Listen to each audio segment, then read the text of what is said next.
Hello बच्चों, तो नर्न्स्ट equation का एक छोटा सा टॉपिक यहाँ पर हम कवर करेंगे। नर्न्स्ट इक्वेशन से आप इक्विलिब्रियम कांस्टेंट कैसे फाइंड आउट करते हो, तो चलिए समझते हैं।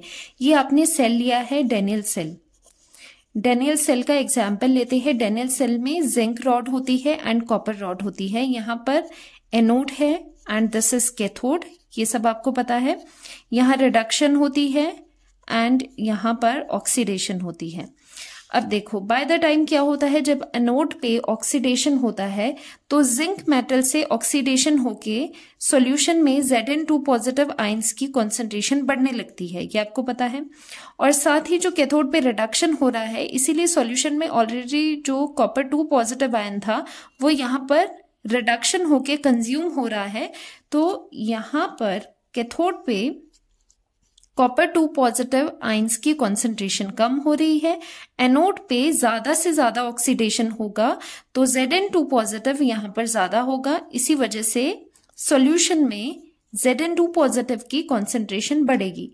ये सब चीजें चल रही थी जैसे सेल आपका चल रहा है, ऊपर रीडिंग आ रही है। लेकिन बाय द टाइम क्या होगा, ये बढ़ता रहेगा, ये कम होगा। और साथ ही में क्या हो जाएगा, जैसे ही ये बढ़ेगा और ये कम होगा, वोल्टेज भी डिक्रीज होने लगेगी।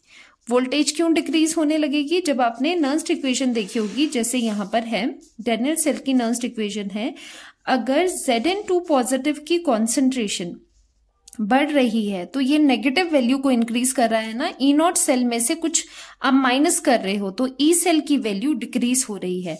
तो जैसे ही Zn2 पॉजिटिव की कॉन्सेंट्रेशन बढ़ी, कॉपर 2 पॉजिटिव की कम हुई, तो सेल का जो पोटेंशियल यहाँ पर रीडिंग आ रही है, दिस रीडिंग जो वोल्ट मीटर पर रीडिंग आ रही है, वो भी डिक्रीज होना शुरू हो जाएगी, वो भी कम होगी। और एक ऐसा टाइम आएगा जब इक्विलिब्रियम अटेन होगा।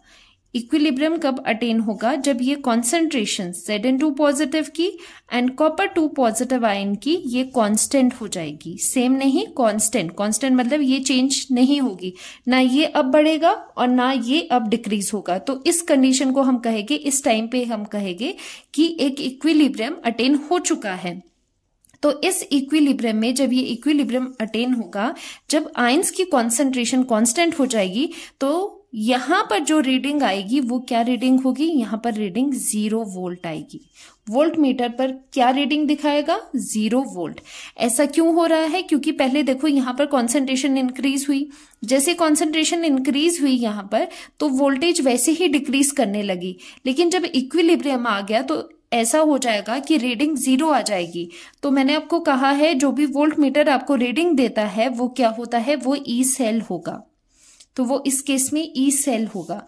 तो इक्विलिब्रियम पे जब इक्विलिब्रियम अटेन होता है तो ई सेल की जो वैल्यू होती है, not E not, E not की बात हम नहीं करें। ई नॉट देखो अलग है, ई सेल अलग है। ई सेल की वैल्यू 0 हो जाएगी, ई नॉट की नहीं, ई सेल की वैल्यू 0 हो जाएगी जब इक्विलिब्रियम कंडीशन आएगी। एक ये बात होती है। और जब इक्विलिब्रियम आता है, आपने पढ़ा है 11th क्लास में, जब इक्विलिब्रियम आता है उस टाइम पर जो रिएक्शन कोशेंट होता है उसे हम रिप्लेस कर लेते हैं, या फिर ये कह सकते हो उसे हम दूसरे नाम से जानते हैं, which is called equilibrium constant.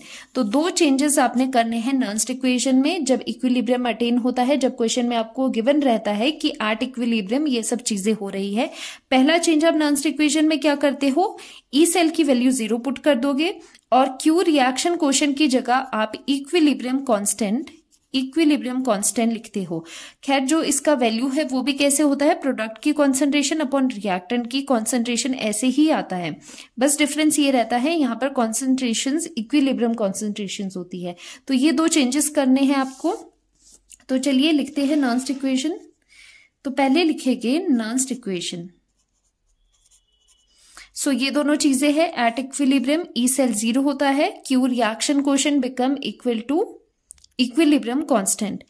Nernst equation क्या कहती है? E cell is equal to E not cell, मेन लिख लेते हैं हम, -2.303 RT upon NF log reaction quotient, ये हमारी नॉर्मल नर्न्स्ट इक्वेशन है। लेकिन अगर ऐसी कंडीशन दे दी जाए एट इक्विलिब्रियम, इक्विलिब्रियम अटेन हो गया है, तो इक्विलिब्रियम भी ये नर्न्स्ट इक्वेशन क्या बनेगी, तो आपको पुट करना है अबव इक्वेशन में, आपको पुट करना है ई सेल 0 और Q को आपने रिप्लेस करना है K से।